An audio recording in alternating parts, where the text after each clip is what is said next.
Hallelujah. आज हम पवित्र वचन में से सीखेंगे जिसे लिखा है परमेश्वर के दास प्रेरित अंकुर नरूला जी ने। आइए हम आज के पवित्र वचन पर अब मनन करेंगे। प्रभु यीशु की स्तुति हो। God bless you.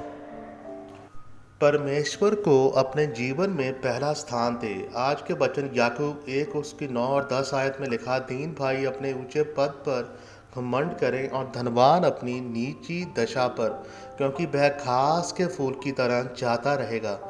मेरे प्रियो, परमेश्वर के वचन में लिखा है कि दीन अपने ऊंचे पद पर घमंड करें, क्योंकि हो सकता है कि परमेश्वर ने आपको इसीलिए गरीबी में से बुलाया ताकि वह अपनी महिमा के लिए आपको अमीर और आशीषित करे। इसीलिए परमेश्वर ने कहा कि दीन व्यक्ति अपने ऊंचे पद पर घमंड करे, क्योंकि वह स्वर्ग का वासी है और परमेश्वर ने उसे आशीषित करने के लिए बुलाया है। और धनवान अपनी नीची दशा पर घमंड करें, क्योंकि उसको नहीं पता कि उसका बेटा उसके धन को आने वाले समय में संभाल भी पाएगा या नहीं। इसीलिए मेरे प्रियो, कुल मिलाकर आपका ध्यान परमेश्वर की तरफ होना चाहिए, क्योंकि आप जानते हैं कि आप परमेश्वर की महिमा के लिए बुलाए गए हैं। परमेश्वर ने कहा कि तुमने मुझे नहीं चुना, बल्कि मैंने तुम्हें चुना है और ठहराया है ताकि तुम फल लेकर आ सको और तुम्हारा फल बना रहे। अगर आप मसीह हैं और राजनीति में हैं और रोज़ शराब बांटते रहते हैं, तो आपने परमेश्वर की बेइज्जती की है। अगर आपने परमेश्वर की महिमा नहीं की, तो क्या परमेश्वर आपको आशीषित करेगा? क्या आपका पैसा बना रहेगा? आपको सोचने की ज़रूरत है। जब नबूकदनेस्सर राजा ने बोला कि यह सब राज्य मैंने अपने बल से ही जीते हैं, तो लिखा है कि उसी समय एक आवाज़ आई कि अब 7 काल तुझ पर बीतेंगे और तू जानवरों की तरह रहेगा। लिखा है कि वह जंगल में जानवरों की तरह रहने लगा, उसकी दाढ़ी और बाल बढ़ गए और वह जानवरों की तरह रहने लगा। जब उसने आसमान की तरफ टकटकी लगाकर देखा और बोला कि परमेश्वर परम प्रधान, सब जगह तू ही राज्य करने वाला है, तो लिखा है कि वह फिर से यूं का त्यों हो गया और उसकी बुद्धि और आंखें खुल गई और वह पहले की तरह यूं का त्यों हो गया।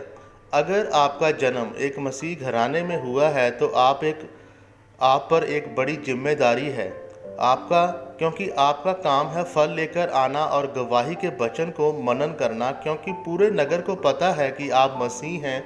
और अगर आप मसीह होकर नशा करते हैं, तो परमेश्वर का वचन कहता है कि तुम फिर से परमेश्वर को क्रूस पर चढ़ा रहे हो और परमेश्वर के नाम को कलंक लगा रहे हो। बाइबल में लिखा है कि जो धरती बारिश के पानी से साग पात उगाती है, वह आशीषित होने पर, जो ऊंट कटार और कांटे उगाती है, वह श्रापित होने पर है।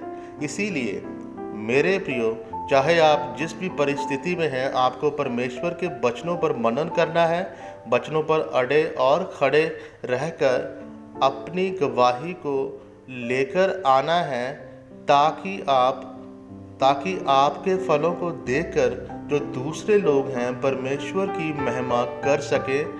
परमेश्वर आज के इस वचन से आपको आशीषित करे। आमीन। आइए अब हम परमेश्वर के दास के द्वारा किए गए अंगीकार को अब हम करेंगे। सर्वशक्तिमान परमेश्वर, इस वचन के लिए मैं आपका धन्यवाद करता हूँ। परमेश्वर, अनुग्रह अपना मुझ पर कर, ताकि मैं अपने जीवन में आपको पहला स्थान दे सकूं और मेरे जीवन से आपके नाम को महिमा मिले। परमेश्वर, हम आज के आपके वचन के साथ सहमत होते हैं और प्रभु यीशु मसीह के जिंदा और जलाली नाम में हम सब मांगते हैं। आमीन।